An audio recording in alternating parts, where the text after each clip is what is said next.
Bagamat ang kagat ng ipis ay hindi seryosong kondisyon at hindi rin nakakalason, pwede itong maging sanhi ng atake ng asthma, hika, o di kaya allergy.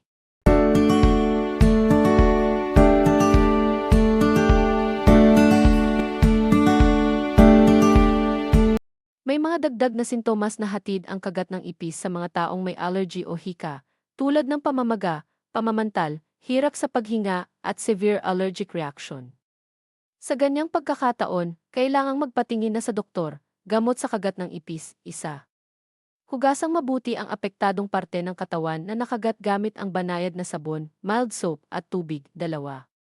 Kung may pangangati o pamamaga sa nakagat na parte ng katawan, lapatan ng basang bimpo o di kaya cold compress.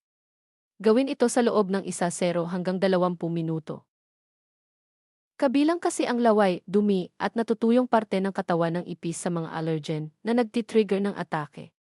Nangyayari ito kapag nilipad ang mga allergen ng hangin at nasagap ng taong may cockroach allergy o hika. Mga sintomas ng kagat ng ipis, halos magkakapareho ang kagat ng iba-ibang mga insekto o kulisap, tulad ng kagat ng ipis at kagat ng lamo. Nariyan ang pag-umbok ng parte ng balat na nakagat, pati na pamumula at pangangati nito.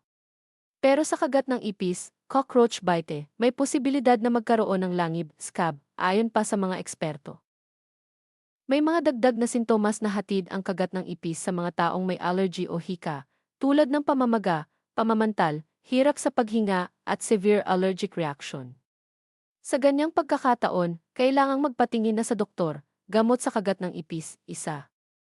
Hugasang mabuti ang apektadong parte ng katawan na nakagat gamit ang banayad na sabon, mild soap, at tubig, dalawa. Kung may pangangati o pamamaga sa nakagat na parte ng katawan, lapatan ng basang bimpo o di kaya cold compress. Gawin ito sa loob ng 10 hanggang 20 minuto. 3. Kung lumala ang pamamaga, pananakit, pagnana, o di kaya paglabas ng rashes, mainam na kumonsulta sa doktor, isa. Kaagad na linisin ang parte ng katawan na nakagat ng ipis gamit ang sabon at tubig, dalawa. Lapatan ng ice pack ang kagat ng makontrol ang pangangati, tatlo. Maaaring magpahid ng aloe vera gel para maibsan ang pangangati ng balat na nakagat ng ipis, 4. Iwasan ang pagkamot sa makating balat, 5.